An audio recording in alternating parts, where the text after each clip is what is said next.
Hi, and welcome to another episode of Conversation with a Chef. I'm Jo Ritty, and I love sharing with you the conversations I get to have with talented and passionate chefs.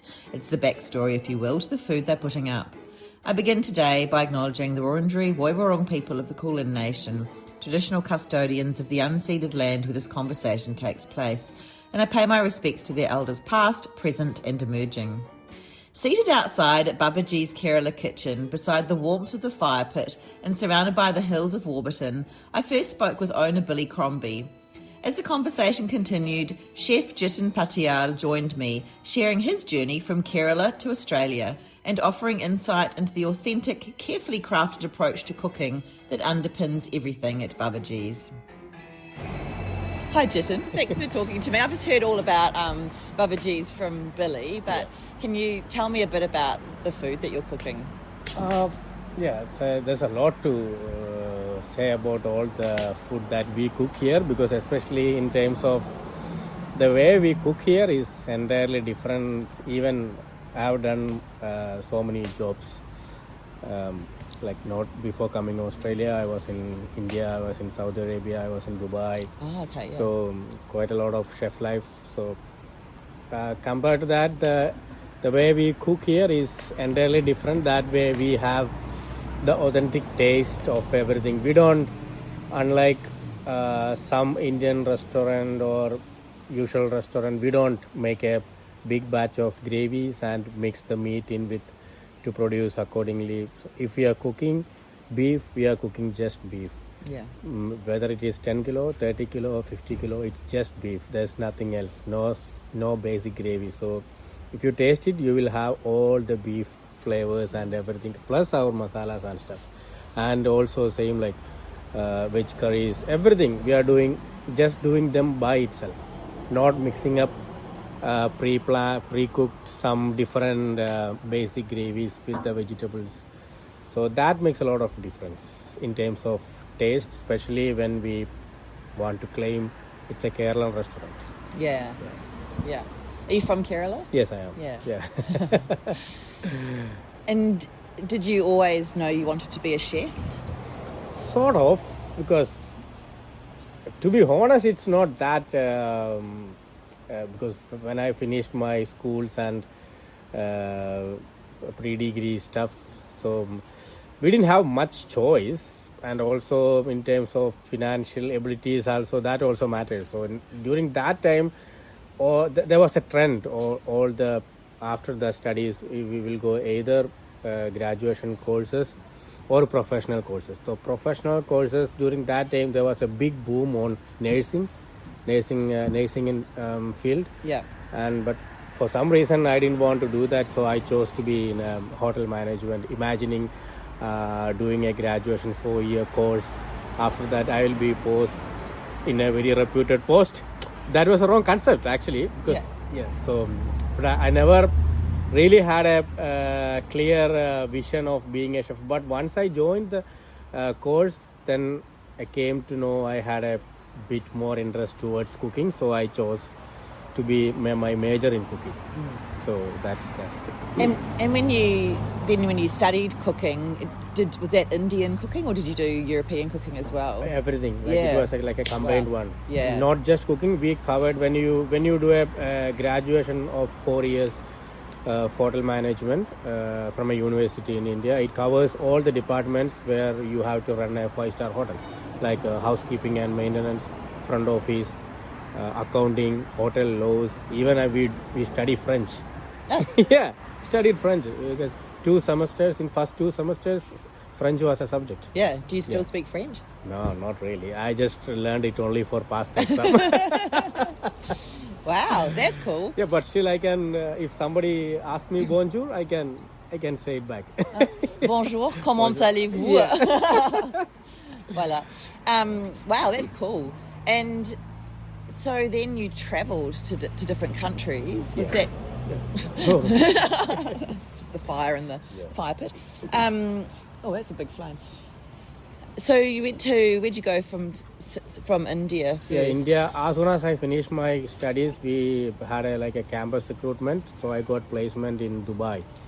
So I started my career in Dubai Emirates Flight Catering. So that's What was that? What was it like living in Dubai? Oh, it was that time back in like 2009.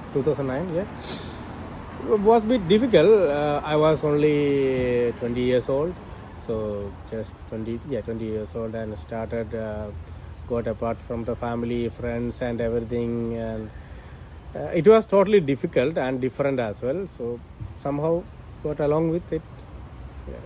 Yeah. Yeah. And I had few friends, those who studied with me also got placement. So kind of we were like together, and it was actually a good thing. Yeah, it's kind of like a bit more of an adventure, isn't it? Yeah. Sharing it. And the cooking was there. It was totally different what we learned from the course, because it's a flight catering. So the meals produced like 24 hours in advance, and in very massive quantities. There were a lot of process before the actual food going to the flight or carrier. That was a bit different. So Yeah. I found it a bit boring after like 3.5 years, and just wanted to move on, grow up with a career. Then decided to try something different.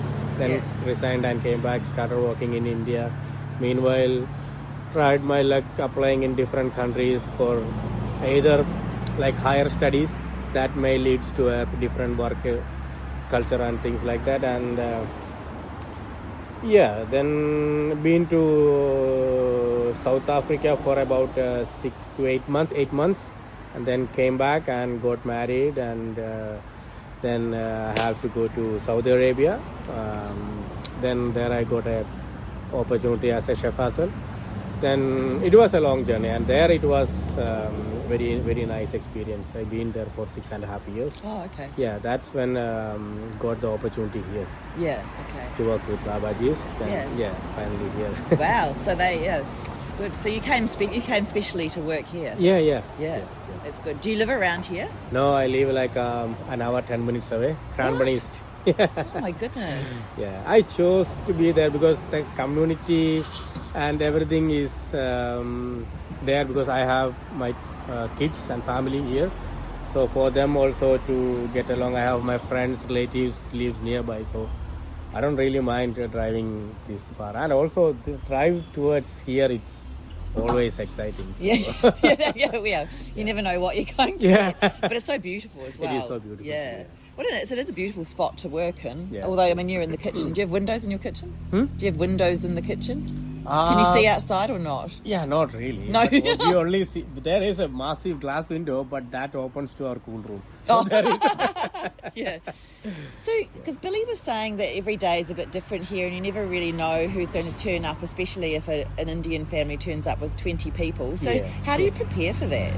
Oh, well, that's again, that's why we have our specialities available only in weekends.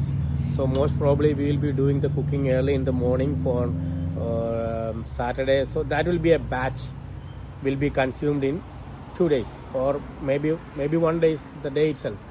So when we have, that's the special about Babaji's. We don't actually cook a massive quantity to please everyone. That way we have everything every time available on our menu. When we cook a batch. If it's finished, it's done. Yeah. We don't do it anymore. Okay, I see. So that's how, even sometimes we are a little bit popular about our fish cart, which is being about three months. Every Sunday we used to do that. And people started coming especially for that fish cart. Yeah. So, and we clearly advertise everywhere that we run it only on Sundays. But people comes on weekdays and, oh, we came for your fish cart, and it's so sad that you don't have fish fry. And we can't actually really help, because that main thing made it popular, the freshness of the fish and the way we cook.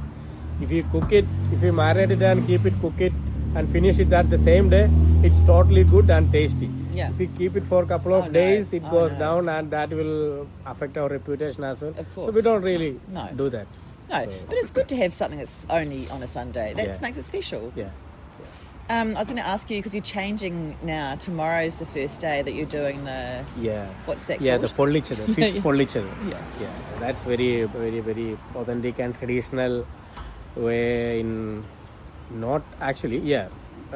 It's became a practice. It's somehow somebody invented that, and it's became so common, and nowadays it's getting so popular, and so there are different kinds of flavors. We can add any flavors into that, and basically the fish is marinated and cooked separate, and we make a onion or shallots based big gravy, which is very flavorful with Kerala spices, tomato, tamarind, coconut oil, things like that.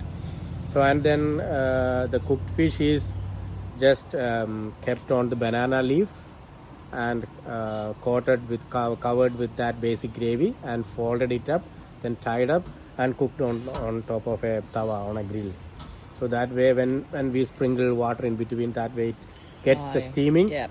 So from the grill, the heat transferred to the inside the covering stuff through the fish and all with the banana leaves flavor.